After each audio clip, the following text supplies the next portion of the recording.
Hi, my name is George, and I'm one of the designers who worked on Lego The Lord of the Rings. As a graphic designer, I was responsible for making minifigures with all new decorated elements, parts, and accessories. In this video, I'm gonna present you what we made, and I'm also going to show you how we developed them. So first of all, before we started making any plans and calculations, we decided that we simply have to have in this project a whole Fellowship of the Ring.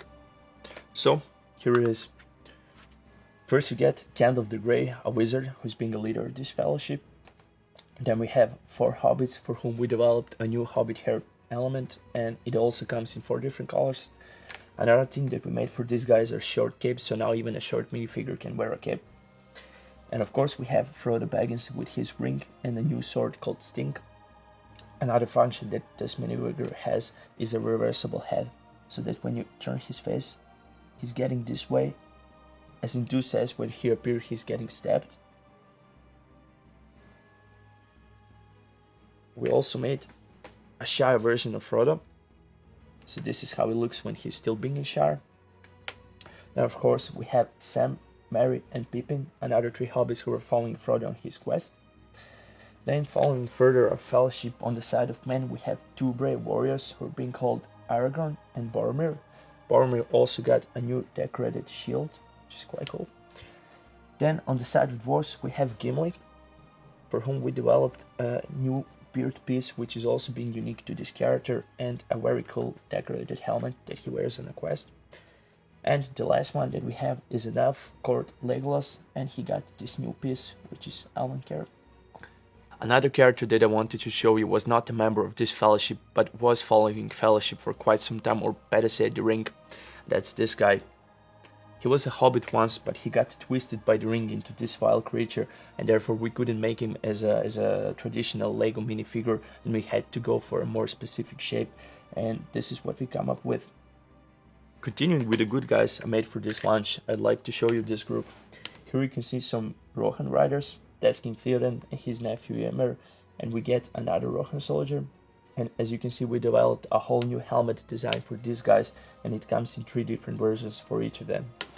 As they're being riders, we developed a new horse, which is being way more possible than the old one. So if you're trying to recreate some battle and action scenes, you will have a way more possibilities than you had with the old one. We also get another elf who is called Haldir, and he's leader of elves from Lothlorien who came to help Rohan people in defending their fortress.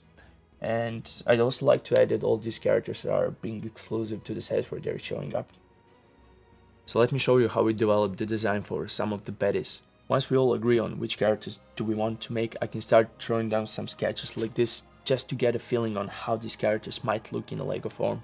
So here is an example where I tried to define the style that I'm going to use for these guys, and it was quite challenging because these are non-human characters and we can make them as regular minifigures. But for example, when doing orcs, I decided that I want to keep the traditional Lego minifigure eyes, just to have this as the only detail that will put them in the same system with the rest of our characters. So once I define the style that I want to go for, I can start sketching the final graphics that will go to production, and that looks more or less something like this. And once I'm happy with it, I can actually take the sketches and pull them through the vector graphics so that I get the actual graphics that are ready to be sent for approval and also ready to be sent to production.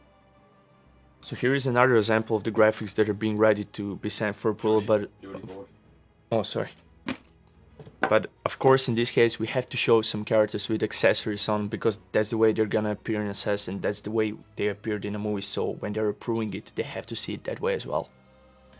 So speaking of orcs, I'd like to show you some army building potential I planned when I was making these guys, because if you're following the Fellowship through the movie, whenever they encountered any kind of enemy, they were greatly outnumbered, and therefore we needed some really good army builders and collectible characters on that side. So let's start with some Uruk-hai. These guys you can find in 2 of our sets, Uruk-hai Army and the Battle of Helm's Deep.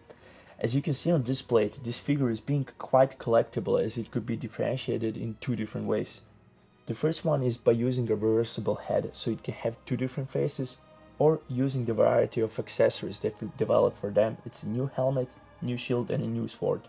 Some of these are having prints on and some of these are not, so it also allows you to move it around a bit. Another character that I made for Yokai is called Yokai Berserker, and he's being unique to the Battle of Helm's Deep set, but nonetheless he's also quite collectible, as there were many of these guys in that battle. And the last one I made is called Lurtz. He was the leader of Yokai, and he's being unique to the Orc set. But as he's the leader, he needs an army to lead. So here it is. This is what happens when you start combining all the accessories I told you about. And the best thing on this blade is that each of these characters has at least one thing different from the rest. So if you ever try to recreate the Battle of the Helm's Deep where they counted 10,000 Yokai, the result might be quite colorful. And if we move to the Mines of Moria, there we can find some more orcs, of course, and they're also having a reversible head, so they could be differentiated in that way. What we also made for them is a new unique orc hair piece, which is being unique to this character in this color. And oh, look, they have a cave troll. Anyways, this guy could be used with a big variety of accessories, as there was a lot of these accessories in the Mines of Moria. You can make something like this, which would be a nice little army of orcs armed to teeth and ready for battle. And the third kind of orcs I made are Mordor orcs, or specifically the ones who came to Isengard to help Saruman to build his Uruk-hai army, and these guys could be found only in the Orc set. What I made for these guys is another orc hair piece in this color, which is being unique to that character, but in this case this character could be used also without it, as if you see in the movie some of these characters were bald and they have a bits of hair decorated on the back of their head. Another thing for this character is that it's also quite collectible, so if you manage to collect a lot of them, you can make a quite bigger forge and the result might look like this. So as you can see, you can give them different roles, like these guys that are helping the Uruk-hai army to be created, or these guys that are forging a lots of weapons for the newborn army to use. And here are the ultimate bad guys, the ring wraiths. We just couldn't avoid making these guys, they're so important for the story, and they're also the first enemy that the Fellowship encounters on their quest. And for us, the most obvious place to include them was the Attack on Weathertop model. As you can see here, we made these characters to be exactly the same, with having no facial details, having these new black capes and having black horses. Which makes it quite easy for you to collect all 9 of ring wraiths, because as you may know, there were 9 of them who were given the rings of power and got devoured by the power of the one ring. Well, that was it. I hope you enjoyed this little peek into the world of LEGO The Lord of the Rings character and minifigure design, and I really hope that you'll enjoy playing with what we created for you just as much as I will. Thank you very much. Bye.